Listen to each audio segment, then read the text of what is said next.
Here they come. 2, 3, 4, 5 lights. And we are underway here in Indianapolis. And it's a brilliant start for Moynier from second on the grid. Can Moritz Krupp hold on to pole position? Look out for Simon Frelick trying to go through the middle, deciding to stick back to the racing line. Oh, huge move for Moynier. And he clatters into Moritz Krupp. They both take to the grass, and Frelick will take the lead. That's exactly what the championship leader did not need to do there. Moritz Krupp is now side by side with Jan Grankvist, and it's the Fraser Tartan that... Oh, no! He's lost it for 3 and 4. And Krupp's on the grass again. He needs to make sure he doesn't collect anyone. Oh, he takes out the THR. Oh dear, I think that was Tom Stevens that's been bulldozed there. Oh, Stevens is on fire. Yeah, so Mounier has the inside line. He's going to try and break as late as possible, but there by himself, he loses rear end traction completely. Moritz Krupp would have had little to no knowledge of that.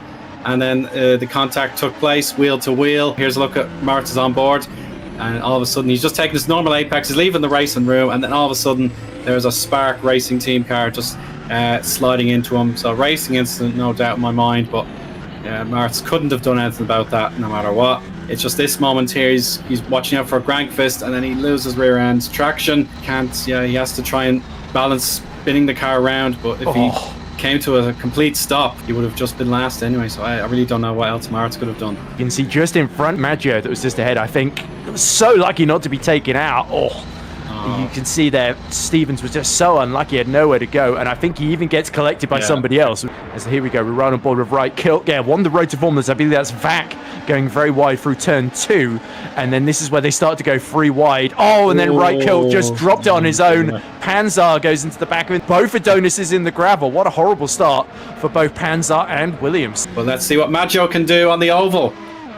Here we go then. Moynier still with a very damaged car. Look at the steering. It's crabbing in a straight line on that Spark Racing car. Now we see Sven Schubert. It's his turn with the DRS to pick off Moynier. And you can really feel the pain for Moynier all the way down the straights. Double moves going on. Schubert is passing Maggio for 6th, but also Ruhl picks off Moynier for 8th at the same time there. Sergio Fletcher under real pressure from Yaltine. The winner in Saudi Arabia uses DRS to get alongside, and that's a crucial move for Yaltine. So let's see what happened here on the replay. He's in the wake there of the Fraser Tartan. He had to take a fading action. But look at this. He closes so much on the brakes with the DRS.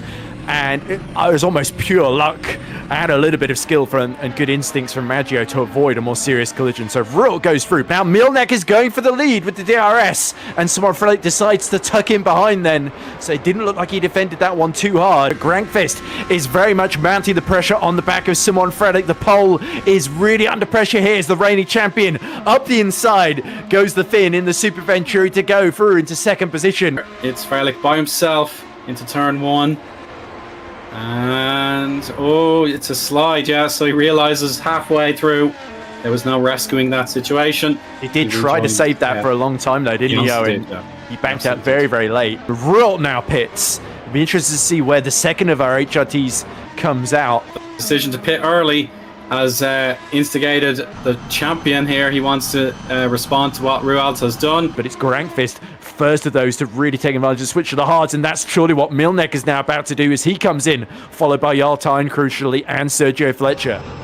Jan Grankvist now needs to hope that Lalu can help him out, but such is the pace of Maciej Milnek that I think the HRT is going to be through before he knows it as Hygo Poom decides to pit from the lead. Big move there for Hygo, just to a little bit longer on the stint. But here's Milnek for his lead back. Lalu won't want to give this one up easily, but even if he does, there's the pass. Now we've Rualt on the move. Lovely pass. That is perfectly executed there. Ruhl on the move again. He passes the yet to pit Matthew Williams into the first corner. But Schubert won't be giving up at all here, as he has the chance here to overtake Williams and make sure Rualt doesn't get any further ahead. So this should be a routine pass here down the inside. Schubert now has a clear run of DRS, and that will be a pass. If he can just slow down in time, it should be absolutely 100% sealed. And now we see Maggio is going to breeze past Matthew Williams into the first corner with DRS. Here comes Mounier. Will he pick the inside line? No, he won't. He'll stay to the high line, the opposite of where he was on lap 1, and that should be clean as a whistle. He's going to make this perfectly clean. He cannot waste any more time. Let's see if he can pull it off. Schubert then with the DRS, and he's comfortably ahead just before the braking zone. Race leader in. So there we go. Grankvist inherits the lead as a result. And Simon Frelich is pitting as well. Can Jan Grankvist make the two-stop work here? Because, yes, Milnek and Frelich definitely seem to be both on the free stop. As we see Milnek immediately on the attack past Thomas Vack, and this is exactly what he has to do. He will try and fight for the win. Maggio there, getting close with the defense, but of course Milnek is through. As we see Matthew Williams right behind Zoltzuks, DRS open for both of them, but it's going to be Williams with the inside line into the first corner there, and with the mediums, a little bit of contact with the front wing there, but they're just about getting away with it. Fletcher now is going to pit from third, so that's surely going to put Sven Schubert onto the podium. Yeah, happy days here for Schubert. Well, not for long. Taken away again. Milnek is going to be through, not necessarily using the high line and the apron, but Alex Lahou, we're watching his rear view camera.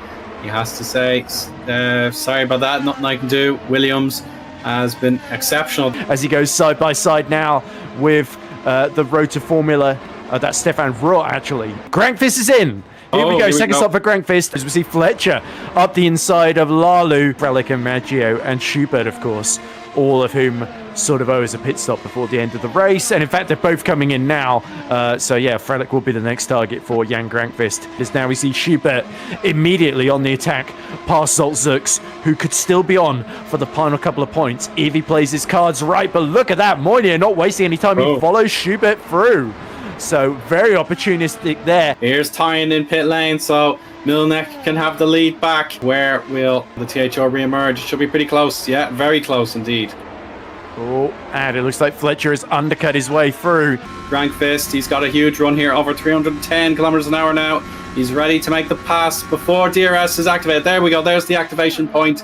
He's ahead, just needs the braking zone to be sure. Yeah, he's through, but needs to slow it down, and he certainly has. Yep, and that's 8 lap fresher tyres on Grankvist's car, and now he's within 11 seconds of race leader Milnek, but it's Rot in the other HRT that's fighting Grankvist's teammate Jokapega Lalu into the first corner, and he goes round the outside there. Should be a chance now, but Tyan is going for the move here. He's declared ahead for the moment, and now we can see it for ourselves. That's the move completed. He's coming in, so he's used everything in reserve. He's got these tyres as far as he needs them to go, and this is the big call for the race victory.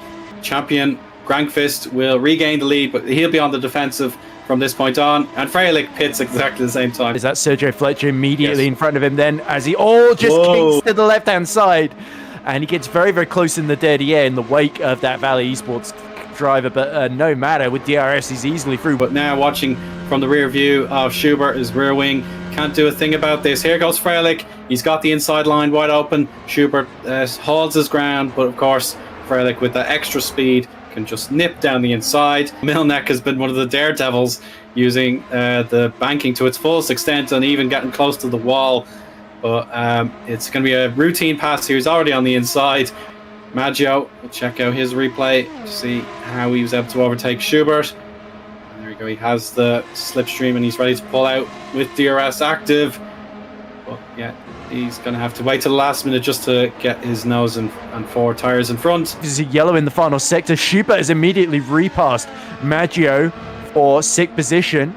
Ruwald is tumbling a bit. What happened to Ruwald? I think there must be some sort of hardware issue because he's not been disconnected clearly. Oh, he has a big moment there just ahead of Moynier. Goes very, very wide. Wheel hits the grass. Oh, and he spins. Does a big 360. And I think almost a sort of rage quit after that. He's already going to miss the apex there. He's compromised left tire on the grass. You can see the evading action there. And here's a replay of that move. Simon Frelich gets close enough on the exit with the DRS. And Fletcher just stays to the outside, knows that the game is up. And we'll begin the final lap he's with a head-to-head for the win.